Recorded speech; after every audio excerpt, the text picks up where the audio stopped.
Hello friends, मैं अमित कुमार आप सबको अपने इस यूट्यूब चैनल पर हार्दिक स्वागत करता हूं। तो बिहार लोक सेवा आयोग द्वारा एक प्रेस विज्ञप्ति जारी की गई है।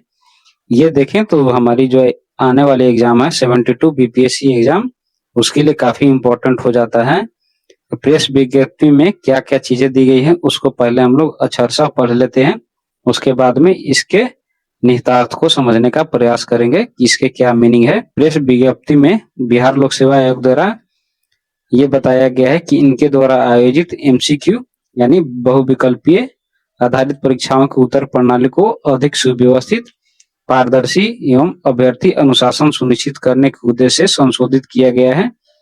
पूर्व व्यवस्था के अंतर्गत प्रत्येक प्रश्न के लिए 4 विकल्प ABCD उपलब्ध कराए जाते थे, जिनमें से किसी एक विकल्प का चयन करना अनिवार्य नहीं था। इसके परिणाम स्वरूप अनेक अभ्यर्थी कई प्रश्नों को अनुत्तरित यानी अनआंसर्ड छोड़ देते थे। परीक्षा व्यवस्था को अधिक सुदृढ़ एवं प्रमाणिक बनाने के लिए एमसीक्यू आधारित परीक्षाओं को उक्त प्रणाली में अब प्रत्येक प्रश्न के लिए 5 विकल्प ABCDE प्रदान किए जाएंगे, जिसमें विकल्प ई का अर्थ प्रयास नहीं किया गया यानी नॉट अटेम्प्टेड होगा। यदि अभ्यर्थी प्रश्न का उत्तर देना चाहता है तो वह विकल्प A, B, C या D में से किसी एक का चयन करेगा। यदि अभ्यर्थी प्रश्न का उत्तर नहीं देना चाहता है तो विकल्प ई का चयन करना अनिवार्य होगा।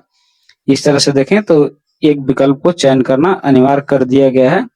यदि कोई अभ्यर्थी पांचों विकल्पों ABCDE में से किसी एक का भी चयन नहीं करता है तो ऐसे प्रत्येक अनुत्तरित अनआंसर्ड प्रश्न पर नकारात्मक अंकन करते हुए 1/3 अंक की कटौती की जाएगी। यह संशोधित व्यवस्था आगामी परीक्षाओं में प्रभावी होगा, यानी जो भी आने वाला एग्जाम है बीपीएससी के द्वारा उसमें प्रभावित होगा। आयोग ऐसे तरीके अपनाकर कदाचार मुक्त परीक्षा आयोजित कराना चाहता है। तो अब हम लोग इसके पॉजिटिव और निगेटिव एस्पेक्ट को समझने का प्रयास करते हैं। तो पॉजिटिव फायदा ये होगा कि जो बच्चे तेज हैं उनको फायदा होने वाला है, जो आंसर सटीक जानते हैं, बिना तुक्के का सॉल्व करने का प्रयास करते हैं, उनके लिए फायदे की बात है। यानी ब्रिलियंट स्टूडेंट के लिए फायदे की बात हो सकती है। बच्चे मीडियम हैं, जो ब्रिलियंट और डल के बीच के आते हैं, उनके लिए नुकसान होगा। ये कैसे नुकसान होगा हम लोग इसको समझेंगे।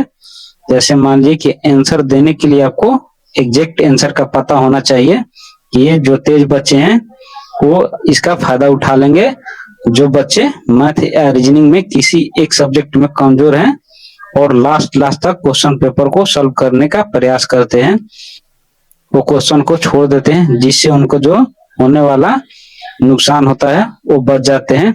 लेकिन इस स्थिति में उनको सारे क्वेश्चन का आंसर देना मस्ट हो जाता है। यदि नहीं देंगे तो उस स्थिति में उनको नेगेटिव मार्किंग अवार्ड होगा। तो ये उनके लिए नुकसान की बात होगी। कदाचार मुक्त एग्जाम की संभावना बढ़ेगा, लेकिन नेगेटिव एस्पेक्ट ये होगा कि इसके नए नए तरीके ढूंढने का प्रयास सेटर्स के द्वारा किए जाएंगे। या और नेगेटिव एक्स्ट्रा पॉइंट देखें तो टाइम की कमी होगी, यानी जो बच्चे क्वेश्चन सॉल्व करने का प्रयास करते हैं, मान लीजिए 10 क्वेश्चन को छोड़ते हैं तो जो बबल्स करने में टाइम लगती है उस टाइम को अपने किसी प्रश्न को सॉल्व करने में लगाते हैं। आजकल के एग्जाम में जैसे देखें तो मल्टीपल चॉइस के क्वेश्चन जिसको पढ़ने में काफी टाइम लगता है, इसके अलावा उसको बबल्स करना होता है। तो इस तरह का अनिवार्यता डालने से टाइम की कमी बच्चों में हो सकती है, यानी नेगेटिव होने की चांसेस जो है बच्चों में बढ़ती जाएगी। तो आप लोग का इसमें क्या राय है अपना कमेंट सेक्शन में मेंशन जरूर कीजिएगा अपनी राय को। और यदि आप लोग को ये वीडियो अच्छा लगे, यहाँ तक देख लिया तो चैनल को सब्सक्राइब करके जरूर जाएं। दोस्तों में इस न्यूज को जरूर शेयर करें ताकि सबको इस न्यूज से होने वाले फायदे और नुकसान के बारे में पता हो। तो चलिए, आप लोग को ये वीडियो कैसा लगा, मिलते हैं नेक्स्ट वीडियो में। तब तक के लिए बाय, जय हिंद।